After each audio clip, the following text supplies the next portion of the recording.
Getting pretty lonely. Doing this thing without Nick. You better come back sometime soon. Yep, sometime soon would be nice. I haven't had a letter in a couple of weeks. Nobody knows anything about the movies I'm watching with them. I'm sorry. I gotta explain what movies cost. Wait, what was that? I'm sorry. We can. Nick, when did you get home? We can cut this out. What do you mean? Huh? What do you mean? What are you talking about? I just did the last 2 weeks. You weren't on the podcast. You were in New Orleans. I thought we took 2 weeks off. No. I did this without you. You did it. You told me you needed time to figure some stuff out. I guess I kind of needed to see if, like, maybe I could do it without you. Who'd you do it with? I mean, we weren't doing a podcast together, then that's not your business. Well, was it this podcast? Yeah, it was this podcast. And does the thumbnail have a little drawing of their face on it, or is it one of mine?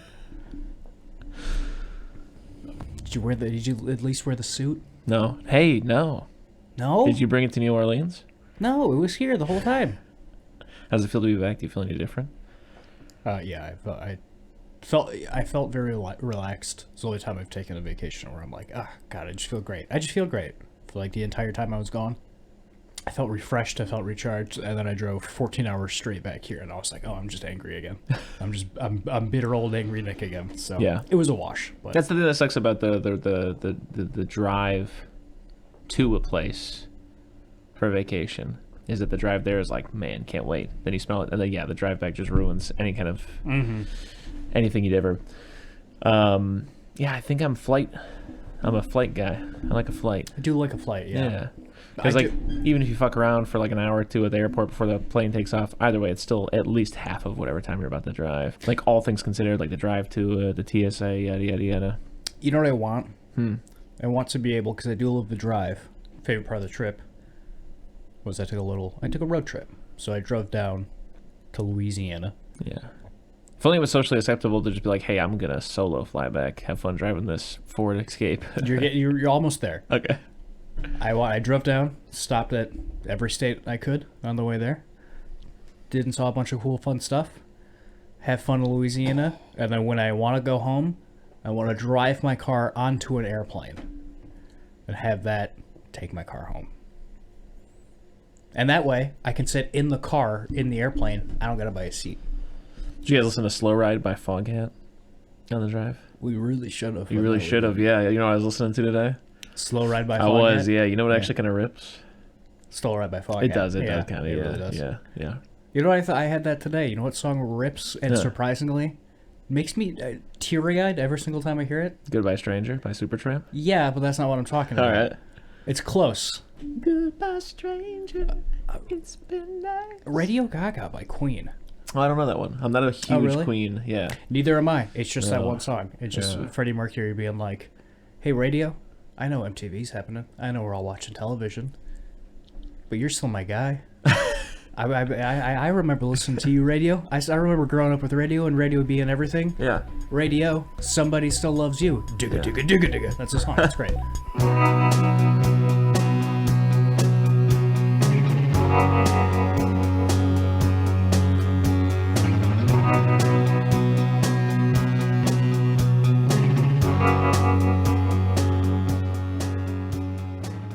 Eating Soup Alone is a podcast hosted by me, Christopher Crumley, and co-hosted by Nicholas Johnson.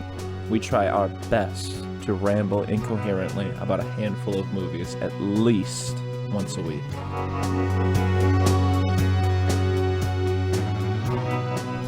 So anyway, for the first time, one of us watched two movies again. Yes. These are movies I've seen, I feel like, a long time ago at this point. Me too, and I saw one of them yesterday. Yeah. I saw half of the other one yesterday as well. I tried to rewatch Decision to Leave, but...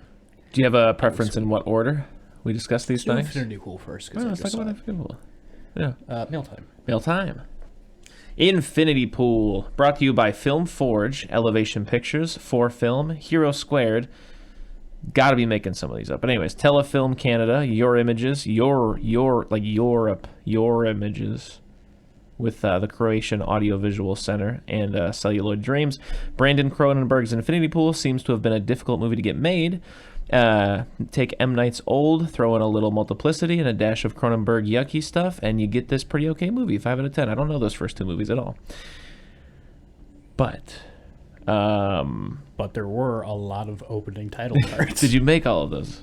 No, those are all real. Okay, yeah. Yes, yeah. Yeah, interesting. Crazy that he had such a tough time. Something I'm going to talk about right off the rip is you did not. I really wanted you to. I'm not throwing shade, but you didn't see Crimes of the Future, which came out last year, which was Daddy Cronenberg's movie. Yeah, never got around to it. Yeah, still not a good movie in my opinion. Oh yeah? Yeah. Okay, then I won't get around to it. No, I'd like you to. It's interesting. It's just not good. It's a very bad movie. Like, it's worth seeing, but not because you're going to be like, oh, that's a top 10 movie, you know? That's how I feel about this one.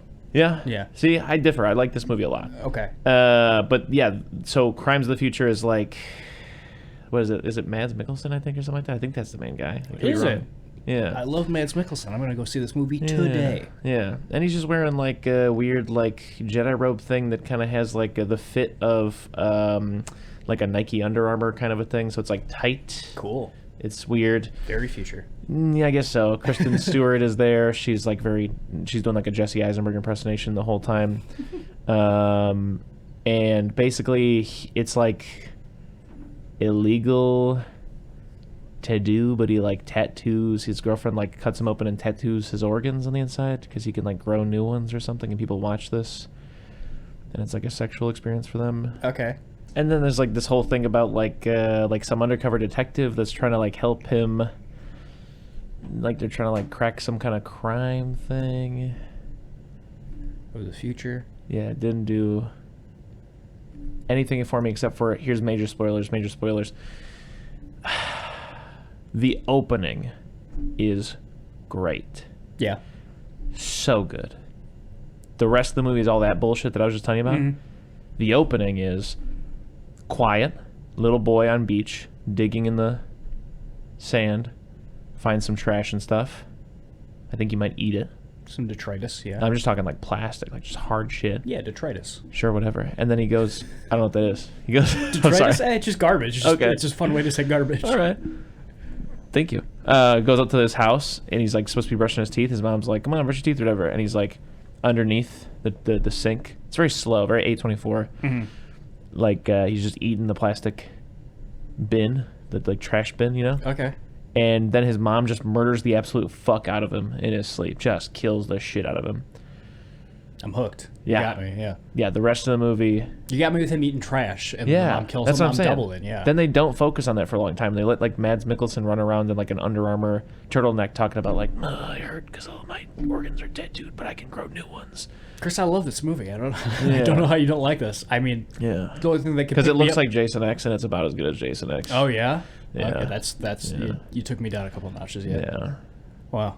It's just got that kind of a vibe. Like, it seems like a sci-fi channel movie. You know? Like, it's okay. just, yeah. The- Yeah.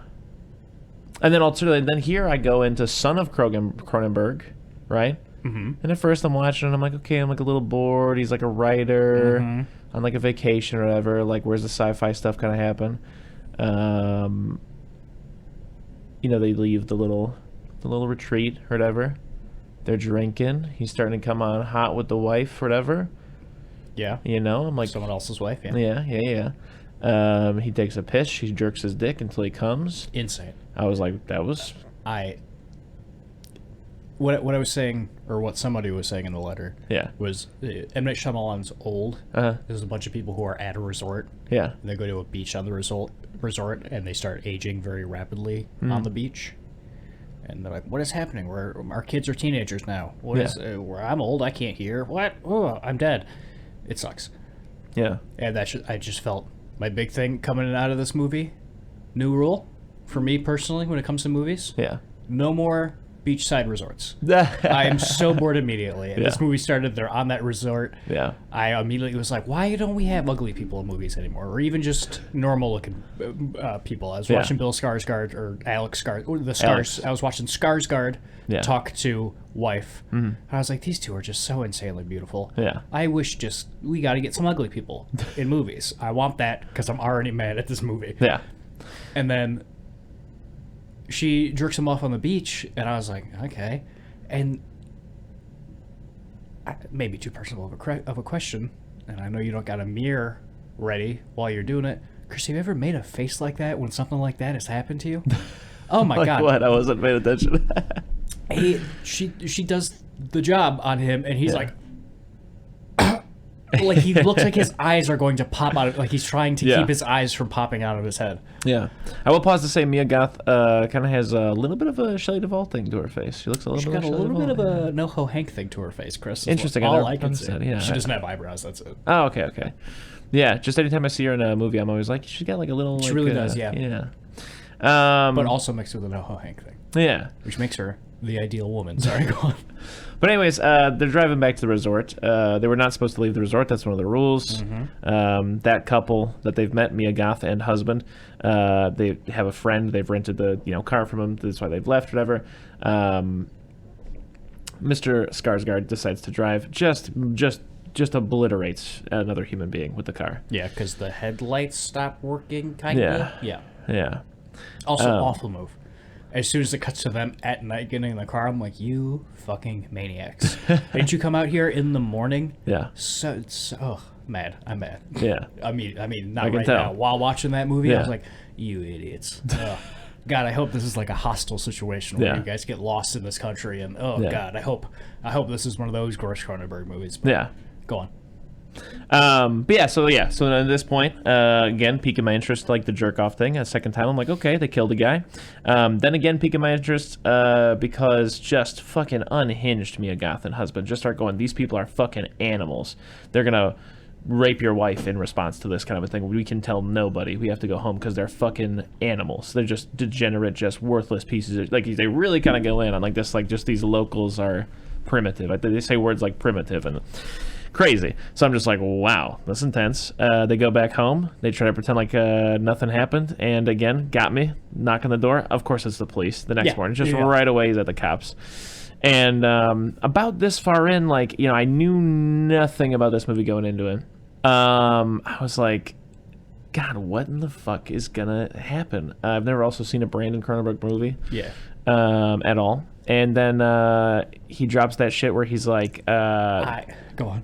Where he's like, also the guy that lent that car to you guys, that was my uncle. So I'm going to need you in your official statement to say that he did not do that you stole the car or whatever. And he's like, okay, then I say that or whatever. I'm like, oh my God, dude, he's about to get fucked so hard. Like, again, I was like, damn, Jesus Christ.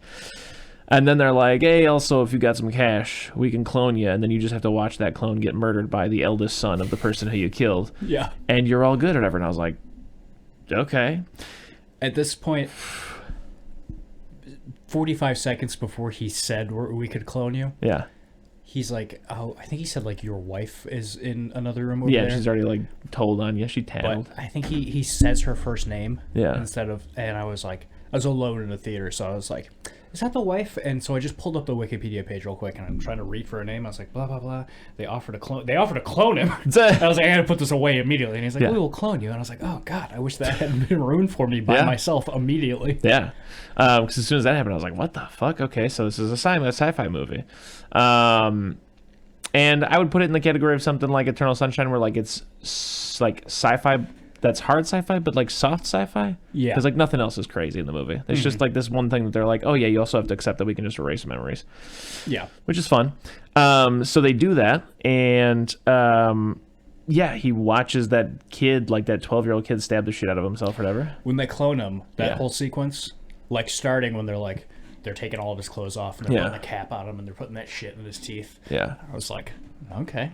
And then he gets in the red goo and all that like seizure-inducing shit starts happening. I was like alone in the theater, like, all right, with my hands together, like, here we go. This is a movie I want to see. Oh yeah.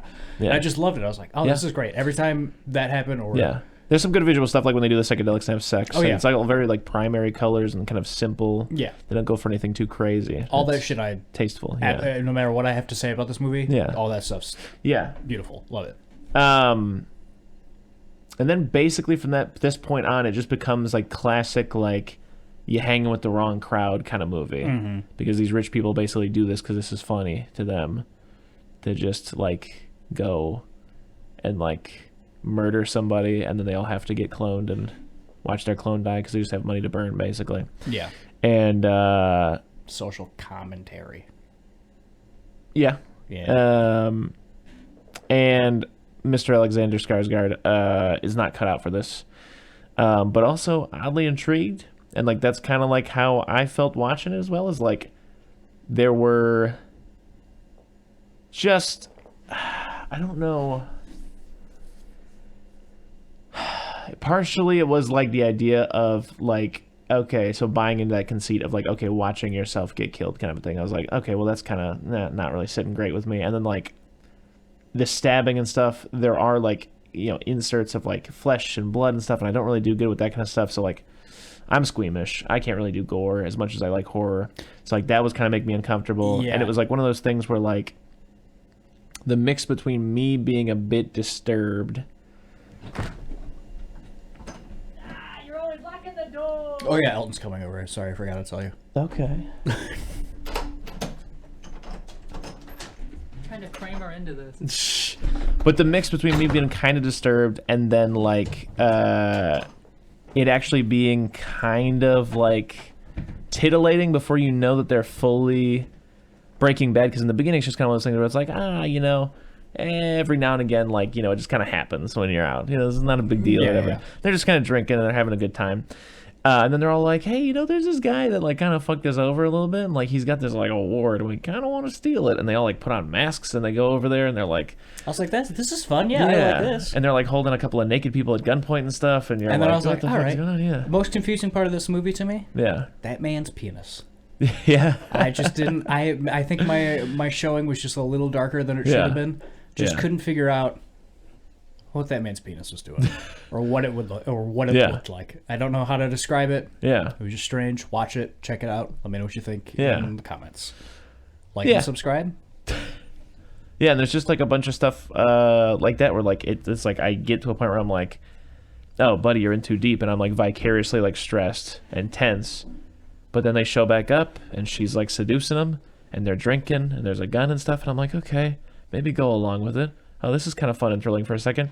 Oh no, the guy that you were just pissing on is actually like one of your clones.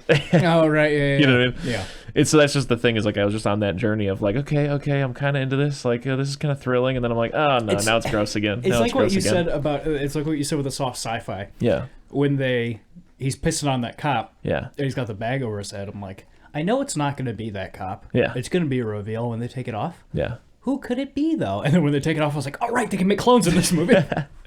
Yeah, and then there's that point where like there's like the culmination, almost kind of like where like it's him on like a leash, like a dog that he has to fight, and like for some reason it's like totally animalistic and it won't like it doesn't understand anything or whatever, and he just has to like you know bare hands murder a version of him that's a dog that doesn't understand words. Yeah.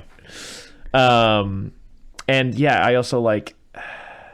I don't think they look great. I would have picked different urns. That's a nitpick, but I do like how often he's just coming back to the hotel with another urn. Yeah.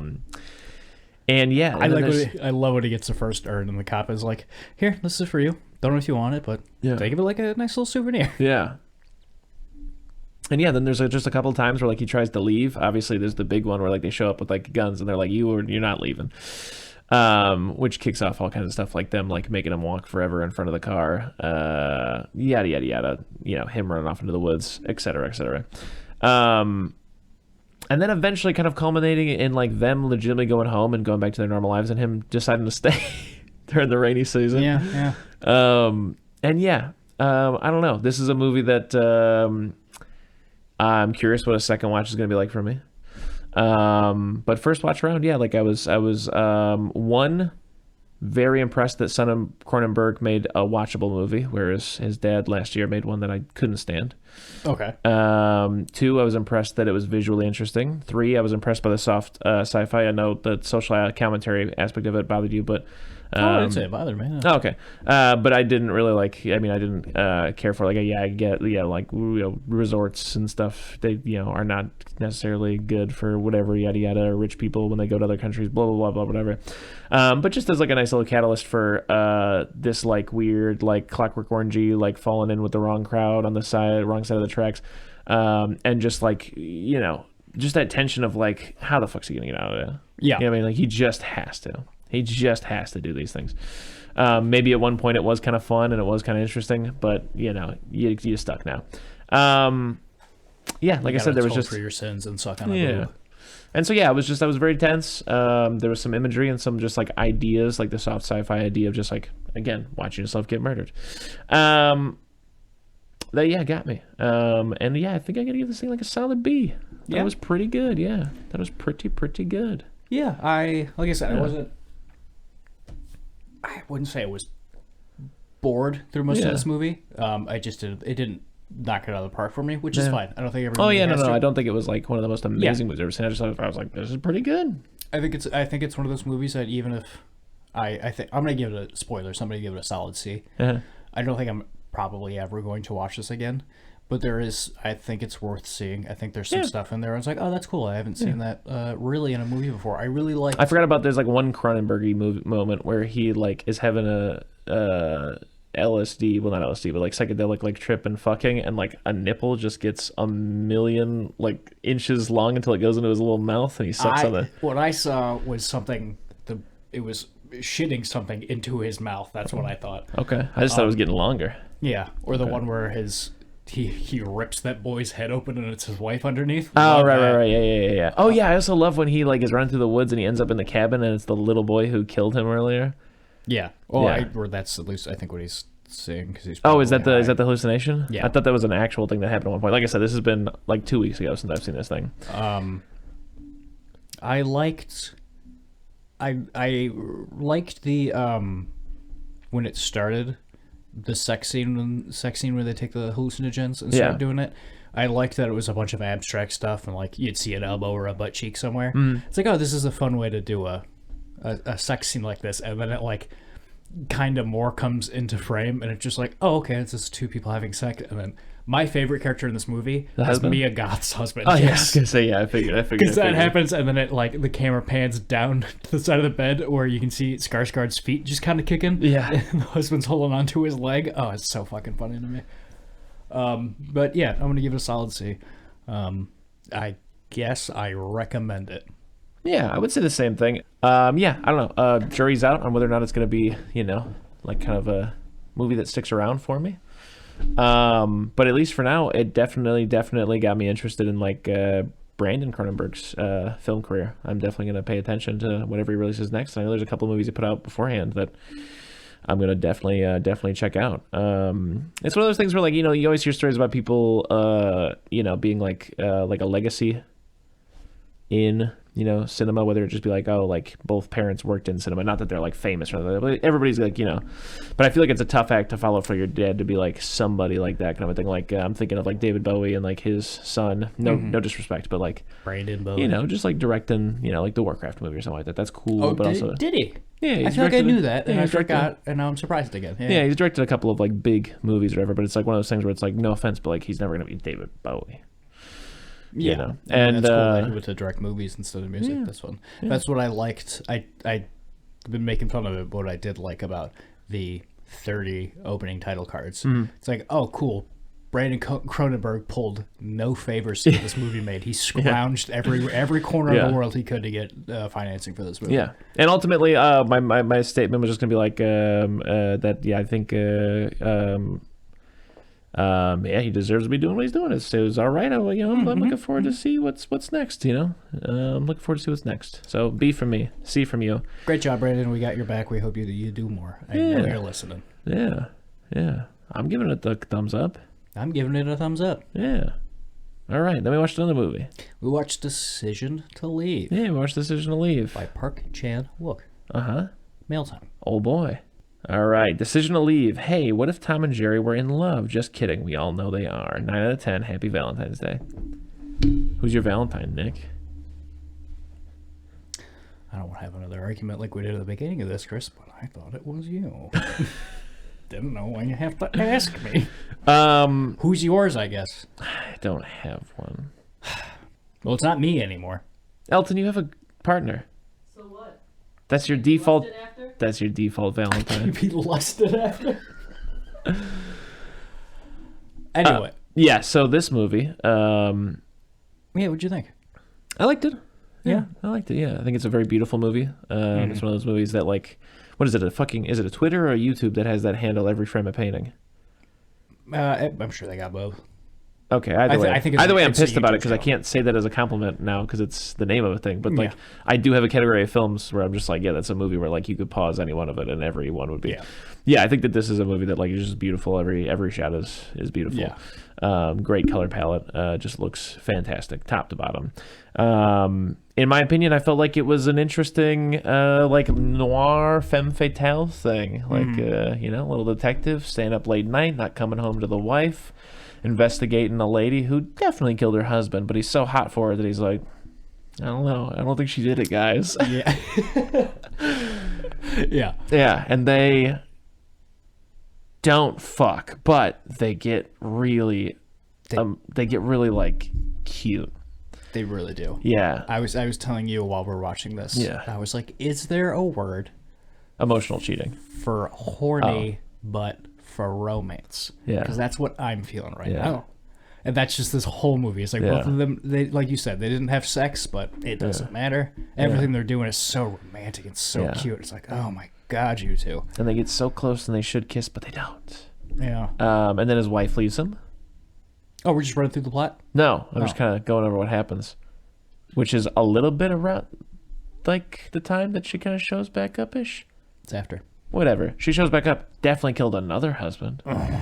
Yeah. And still he's doing that thing where he's like, God, I know you did it, but you're so darn cute. You know?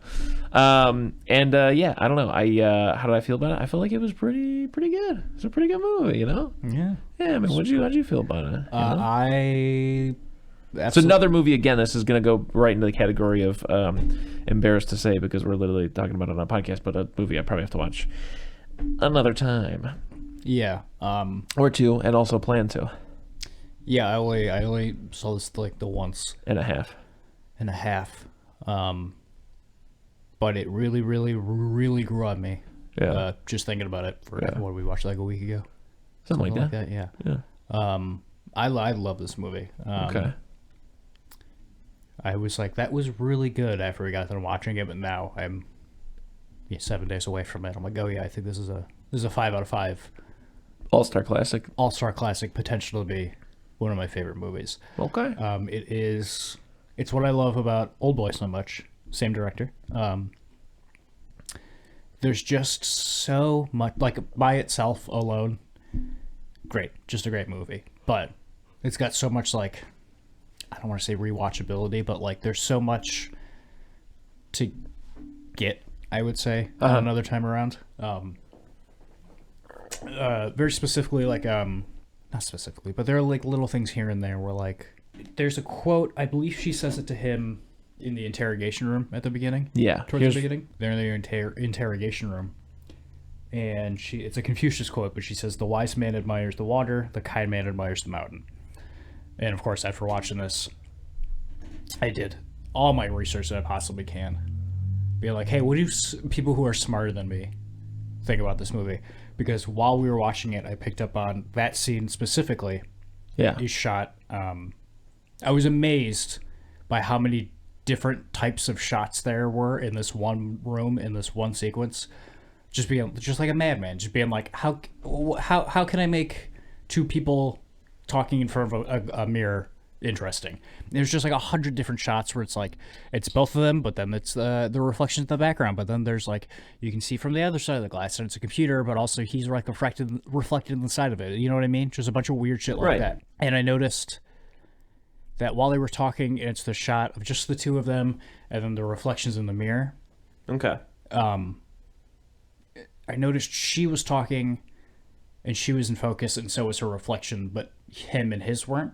And then when he was talking, it switched, so him and his reflection were. I'm like, okay, that's cool.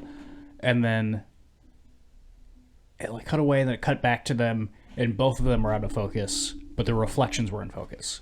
And I was like, okay, that's pretty cool too. Yeah. And then it cut away and cut back a third time. She was out of focus. Her reflection was in focus. He's in focus. His reflection's out of focus. So it's like diagonal like that. And I was like, what does that mean? Because that has to be intentional. And I was like, I guess if I had to guess, it'd be like when your reflection's in focus, that's what they're saying, what they really mean. And if they're in focus, they're lying. I don't know. And so I looked it up, and this movie's just full of shit like that. Yeah. And it's my favorite thing when a movie does things like that, because it's something only a movie can do, you know? Yeah. And the whole earth, or the whole mountain sea quote. Yeah. It's like, Yeah, what's the mountain mean? What's the sea mean? And which one am I? you're a mountain. You are the main character of this movie. I think you're a mountain who wants to be the sea. Someone who is a mountain. As an audience member or me personally? You personally. Oh, interesting. Oh. Would you mean as an audience member? No, I'm curious. Keep going.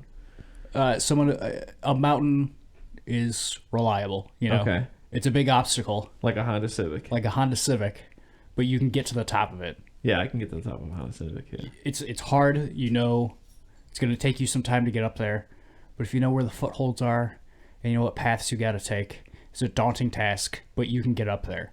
But once you get to the top of that mountain, and you can see everything, that's it. That's all you got. Whereas someone who admires the sea, maybe an Elton, I don't know, the sea, it's unpredictable. It's here. It's there. It's And everywhere. Valentine. He's not my Valentine. Yeah. You can't conquer it. You can't get to the top of it. You can never get that kind of closure, but you're never going to be dissatisfied. Oh, okay. You're never going to be bored by it. You're always exciting. So he, our main character in this movie, is the mountain, and as the movie goes on, he wants to be more of like a sea type guy, Okay. like she is. Okay. And I think there's a part. Oh fuck! What does he say? Remember when he's outside and he's like, "God, I want a cigarette." When he comes back in to talk to his wife, Yeah. and he's like, "Oh, you know, I'm a man of the sea," or does he say I'm a man of the mountains? I don't remember. I think he says, "Oh yeah, I'm a man of the sea," you know, and he rips open his jacket because he's being funny. She's like, "You were born in downtown Seoul. You're not a man of the sea." And there's just a bunch of little stuff like that, which I love. Yeah. And yeah, the whole movie's beautiful. It looks beautiful. The relationship between the two of them is arguably not beautiful, but it's just like, oh, No, it's yeah, so it's fun to weird. watch. It's weird. It's weird. bad. It's not Yeah, good for not anybody. good. But Yeah, it's nobody just involved. Police officers should not be falling in love with suspect. Suspect should not be dating cop. But remember that shot? It's like Magnolia. Yeah, Yeah, it's like the John C. Reilly plot of Magnolia. it is. Except, yeah, no, it is. It is. Yeah. Fuck. What else did I love? I really should have rewatched all of it yesterday. Go ahead.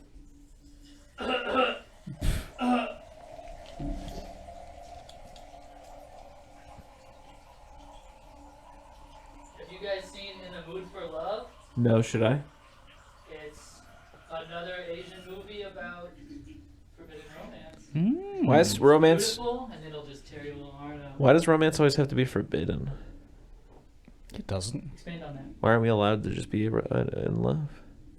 You are, but I mean, sometimes it's forbidden. Why?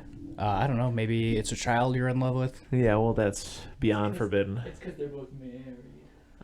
You're both married. I thought you were gonna say men. Sometimes you're both men And in the South. Yeah. and married.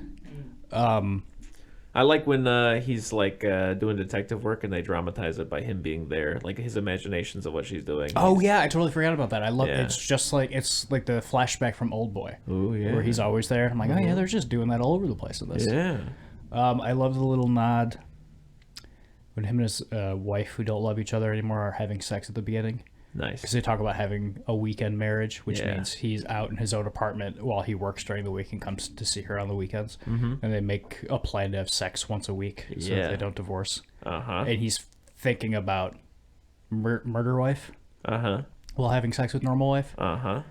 And when they get done, she was like, "You seem to be somewhere else. Were you thinking about something?" He goes, "I was thinking about a case. A woman died, and we think her Chinese husband might have done it." Yeah. And it's like, oh, that's a fun little lie. Yeah. No, it's exactly the truth. But no, he just switched the two genders because if he was thinking about the Chinese wife, that'd be bad news. It would be bad news bears. Yeah. And also there's that whole thing about her coming over in like a shipping container or whatever, illegally. Because she's the sea. Covered in poop and stuff. She came from the sea, of course, because she's a sea person and he's a mountain man. The Sea Peoples.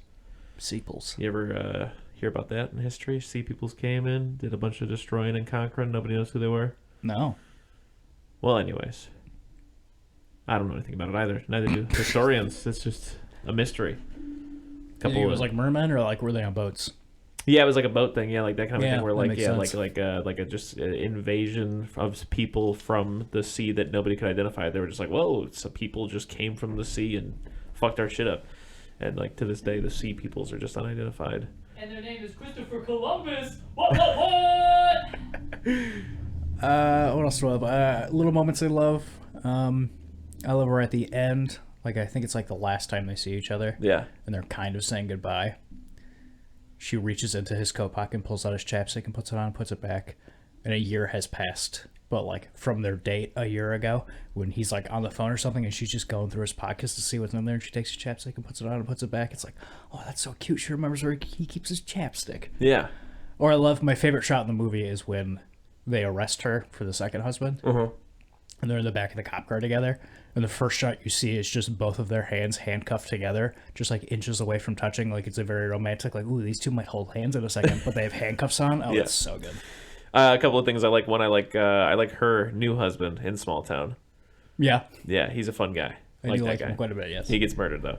The other thing I like is it's like one of the detectives or something like that sees a picture of the body in the pool being set up against the wall. And he's like, Jesus, why would you guys put him up like that? And they're like, no, she did that. Yeah. But it's just so funny that he's like, why would you guys do that? Or whatever. I like the turtle subplot for a second for some reason. Yeah. Yeah. I love all the shit with can't remember his name, but the other guy he ends up chasing. Oh, like the other like case Benny Joe or something. Yeah. The guy They're with on the roof. eye Whatever. makeup. Yeah. Right. Yeah. I love when he's chasing him and his partner. They're running upstairs like they're running up a mountain, and it's shot the same way that they shoot it when he's climbing the mountain later. Whoa. Didn't know this, Chris had to tell me, apparently in other countries, cops carry a chainmail glove on them in case they encounter someone with a knife. Nice. That's awesome. Yeah. But you know what would be cooler? If he had two of those gloves, because he was kind of struggling. It's like if you just had both, you could just add him with both hands. Yeah. So chainmail glove, heavy? No. Like my stepmom uses one when she uses like a chopping knife in the kitchen and stuff. They're very common. Yeah, you just put two in your pocket and it'll be fine. Okay. Yeah, it's no big Cops deal. take note.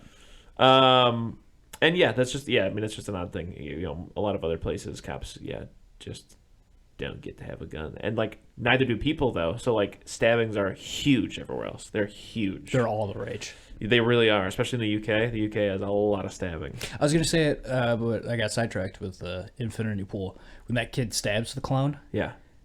And way worse than shooting. Ugh. Yeah, over and over and over again. Every time someone gets stabbed in a movie, I'm like, okay, that guy just got stabbed. But if they get stabbed a second time, I'm like, ooh, imagine getting stabbed. Yeah. And that kid stabs him so many lot. times, and I'm like, oh god, I never want to be stabbed. Yeah, 100%.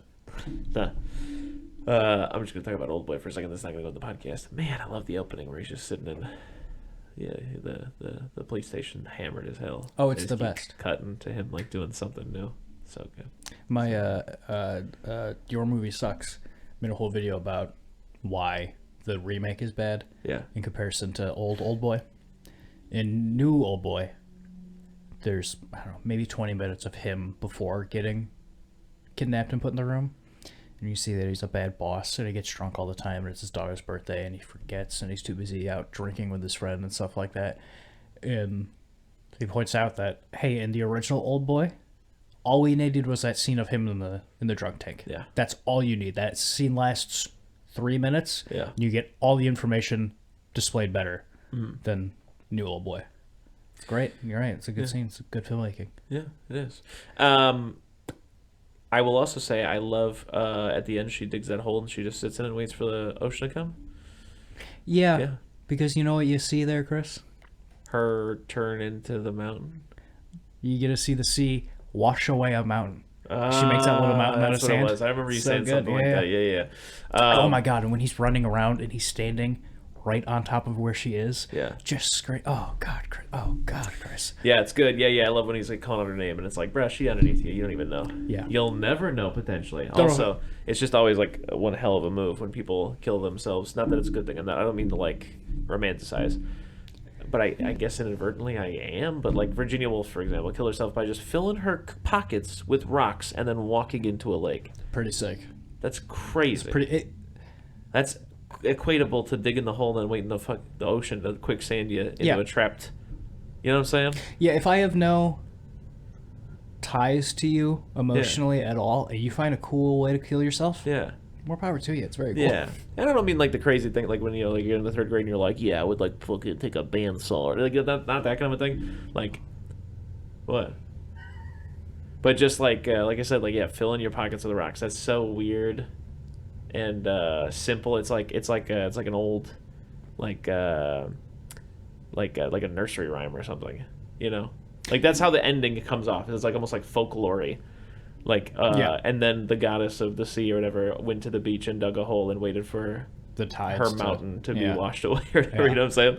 You know how I would do it What's that? if I had to kill myself? Okay. I'd wait until I was in my 80s at least. Yeah.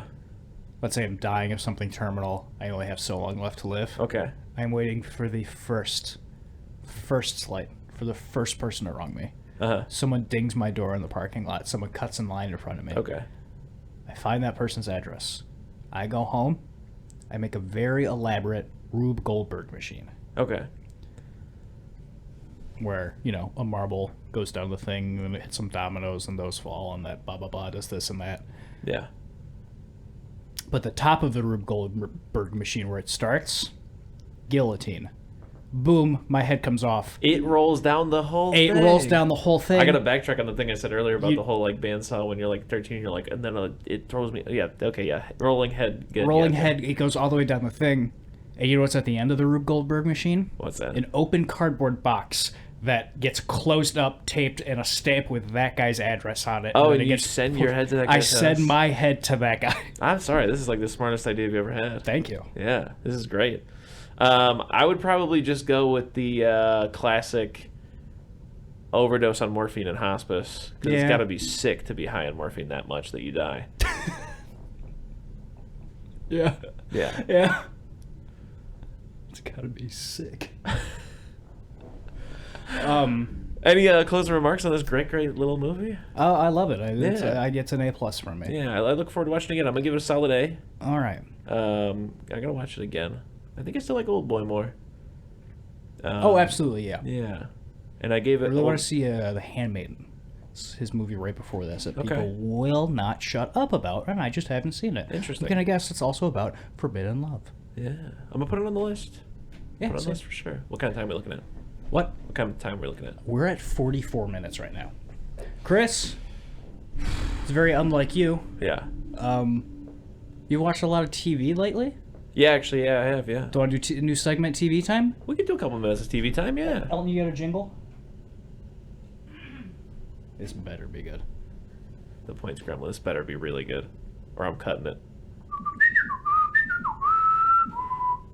That's pretty good. That was Yeah. perfect. I Yeah, thought that's he was pretty going to come over here and make a meal out of it. Yeah. Restrained. Beautiful. Love Yeah, it. self-control is good. Because you came over here with the goblin points. You did stance come with on the you. points I was goblin. like, oh yeah. boy. I like the points goblin, though. I missed the I points love points goblin. Yeah, that was fun.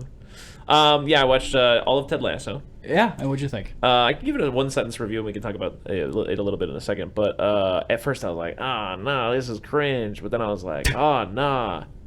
I'm cringe. I shouldn't cringe at people being nice. What's wrong with me? Yeah. You know? When they say don't kill the part of you that is cringe, kill the part of you that cringes. Yeah, I'll repeat that. I'll say it louder for the people in the back. Don't kill the party that's cringe. Kill the part that cringes. I don't give a fuck. I go Papageta. Let's watch the Minions. Who gives a shit? We all die. Why are you so worried about whether or not you're cool? We all die. Check out what Garu's up to. Yeah, let's watch Despicable Me 3. That's really the biggest thing. It's like, dude, come on. Effort is awesome, but drop it with the cool thing. That's all. That's my 2023 advice for everybody is Just stop trying to be cool. What if it's effortless, like You can be cool. like a I'm me saying stop situation, trying. you know? Yeah. You obviously put no effort into it, and it's working for you. Hey, I don't put effort into anything. Yeah. So I'm gonna die by 40. The only thing I'm gonna ever put effort in, Yeah. the Rube Goldberg machine. Yeah. Yeah. It's pretty good. But other than that, no, yeah, I think it's a really interesting show. Obviously, I haven't kept up with TV, but at least having this sample size and then having a lot of my background being in like traditional, sitcom structured shows, it's interesting to have a show that's just like, oh, hey, no, like people actually learn lessons and then the show's different.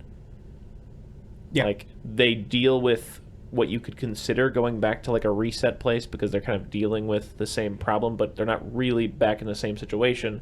They're dealing with the consequence of previous bad decisions. Yeah. Right? So like they are different, but now the drama is because they have to now like prove through their actions that they're different to people that did wrong or situations that they've created for themselves. And so it is a very interesting, in my opinion, like evolution of TV to just be like, Yeah. have your characters legitimately being like people who can change and improve, Yeah. It's something I love about it, where when those things happen, like, I mean, no spoilers, but like the arc that Jamie Tart goes on. Yeah. It's like, Jamie Tart. That's so good. That's so fucking funny. At first I was like, are they doing fucking Baby Shark? But then I was like, nah, dude, that's fucking so funny. If my name worked to Baby Shark, I'd love it if every time I came into the room, my friends were just like, I can't do it because Chris Crumley doesn't fit, but you know what I'm saying. Anyways, continue, sorry. Jamie Tart's arc. Sorry, my brain broke because I was like, I can fit that. I can fit Chris Crumley into Baby Shark. But the arc that he goes on, episode 1, you know what's going to happen. You know where he's going to end up at the end of where he is at season 2. Yeah. But even knowing that and watching it happen, I'm like, this is good. This is just very nice.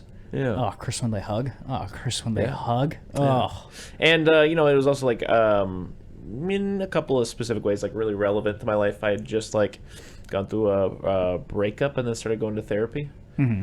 So, excuse me. There were just a lot of things where I was like, oh, that's a little too real. But, just in general, obviously it's a fucking sitcom. So it's dialed up to 11. Not a sitcom, a TV show. So by God's name, Jesus fucking Christ, I am not saying that I'm anywhere near as a nice guy as Ted Lasso is. But I can't relate to the idea of like, something that like I've been dealing with in therapy is like I am like just try to gloss everything over and just pretend like whatever weird thing just happened didn't, and just keep being nice and just be like, well, that's crazy. You know what I mean?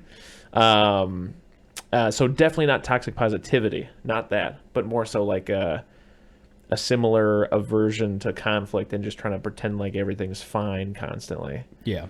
And I'm still trying to break that. And even talking about it, I get really hot in the face because even that feels a bit like addressing the thing I don't want to address. So that was super relevant. Anyways, and then we watched, we do sometimes together. We do. Barry. I have not finished Barry. Love a good I have Barry. another season and a half to watch. Ooh, love a good Barry. Yeah, there's a couple things about Barry. One, very funny show. Oh, yeah. Subpoint of 1. NoHo Hank. North Hollywood Henry.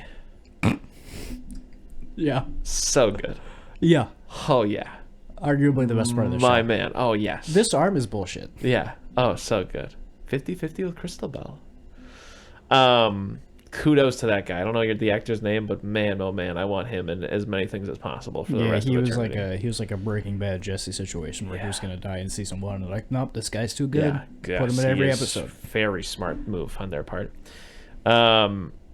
Number 2, the other thing is that it's very dramatic and like somehow with like the ridiculous like setup that it has and like the funny that it brings to the table, somehow it like makes me stressed and feels tension in a way that like I can't think of another show that has made me this just anxious and just like, what the fuck? Yeah, it's like it's a show that is making fun of like Breaking Bad and somehow Dexter, does it better, but than it's those also shows? Like, just as good as those, Yeah. and it feels like it makes no attempt to blend the two. Yeah, it they're seems just like- next to each other, and it just works. yeah, it seems like it's never like it doesn't ever feel like that's a really good way of putting it is that like it doesn't even feel like it's going for it. It just feels like it's effortless. You know what I mean? Like they're like, oh yeah, and then the drama stuff happens. And like I don't know, I've seen people brought up like it as an exploration of like PTSD, and I'm like, damn, yeah, that's like I don't suffer from PTSD, obviously, but like that is a good way to like kind of frame it for a layman, is that it's like, yeah, it just has like such a traumatic feel. Like when shit happens, you're just like, fuck, God, I didn't want to see that, but like not in a I gotta turn away way. It's more of like a, oh, I just have to live with this now. You know what I'm saying? Yeah. Like without talking about spoilers, there's the scene in the SUV,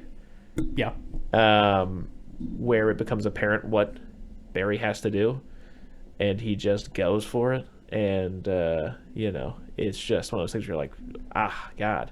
Or even in like the first couple episodes, there's the gathering at the bar, where Barry goes outside and someone asks him what's wrong. And he's like, fuck, I've never seen that. And it's like, oh, yeah, because he's always been on the other end of that. He's never even thought about what happens for that person. You know what I'm saying? Yeah. It's maybe my favorite scene in the show. Yeah. The episode with Ronnie. Yeah.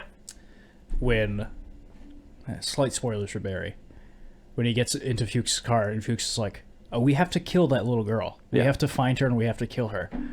Yeah. I remember watching it being like, fuck, Barry's a really dark show. This is really upsetting that these two guys are about to go hunt down a little girl. Yeah. And then they're driving and Fuchs keeps stopping in the car and going, is that her?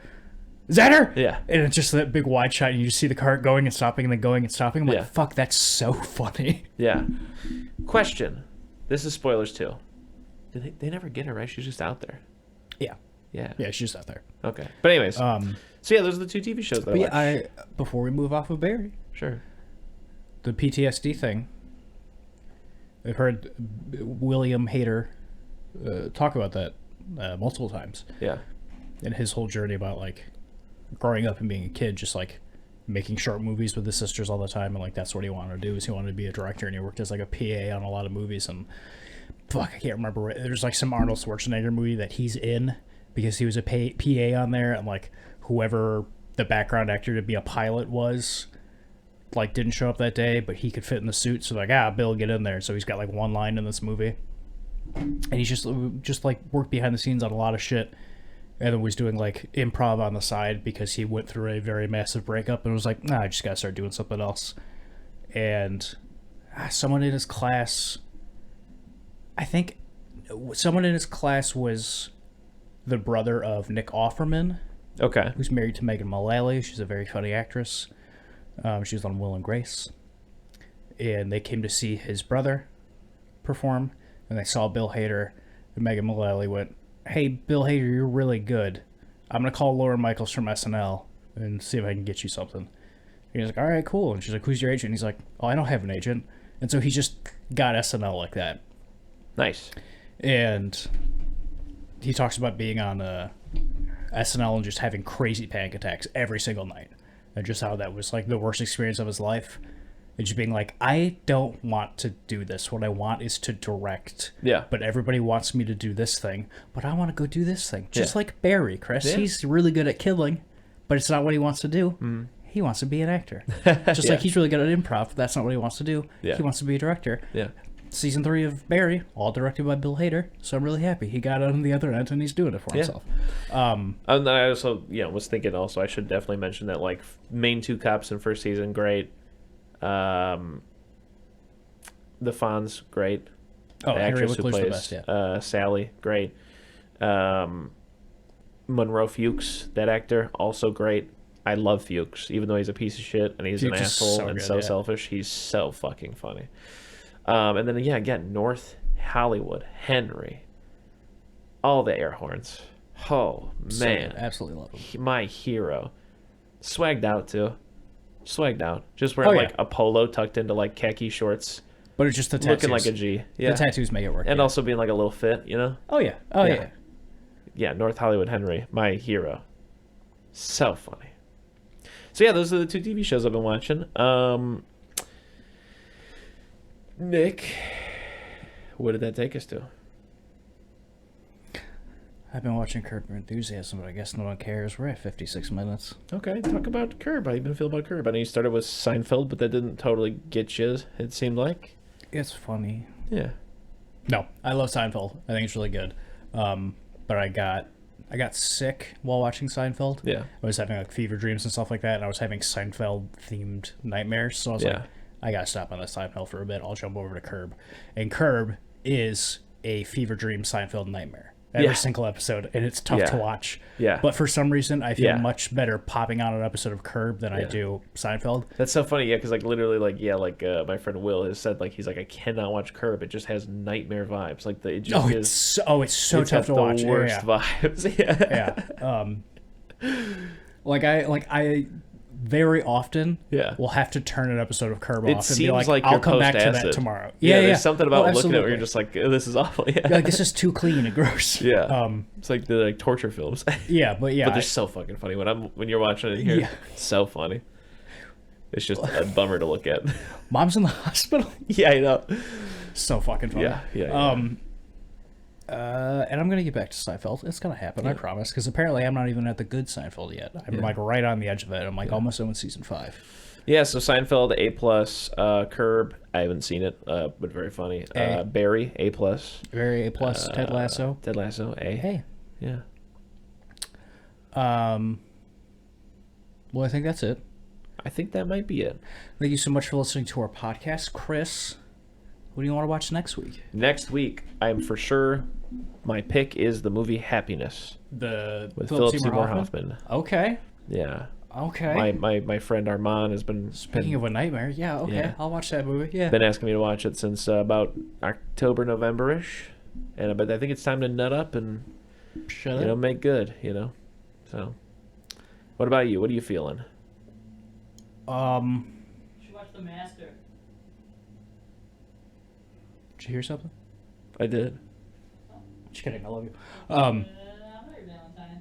I'll say anything. Has a girlfriend. Does. I had 2 in mind, but I feel like neither of them are appropriate to pair with Happiness. All right, let's hear them. Shape of Water. Okay. Saw it forever ago. Hated it. I would like to love it. So I'd like to see it again. Okay. Or force another James Bond on you, because we're doing it. We're doing it one way or the other. I'd rather go for a James Bond personally. Okay. Would you like to? Because I don't think we'll be able to watch all 25 James Bond movies. Yeah, we're going to. We're going to? Yeah, we're going to. Just slowly. There's no rush. We're going to. We'll die one day. That's the rush. Yeah. I got a head to get into a guillotine. But here's what I'm saying. We have Elton and Nissa on. This part gets cut. But you and Nissa share a mic because you're both kind of quiet. And then me and Elton are very loud people, so we'll share a mic. Okay, fine. That way, we can level it, right? You know what I'm saying? Okay, fine. Bring you and Nissa up, and me and Elton way down. Or, hear me out on this. We watch 1, maybe 2 James Bonds from every guy. Nah, dude, I'm watching all of them. I want to see every... The next week is Happiness and From Russia with Love. From Russia with Love. All right. The best title of any movie ever, in my opinion. Yeah. All right. That is That Mattress Man.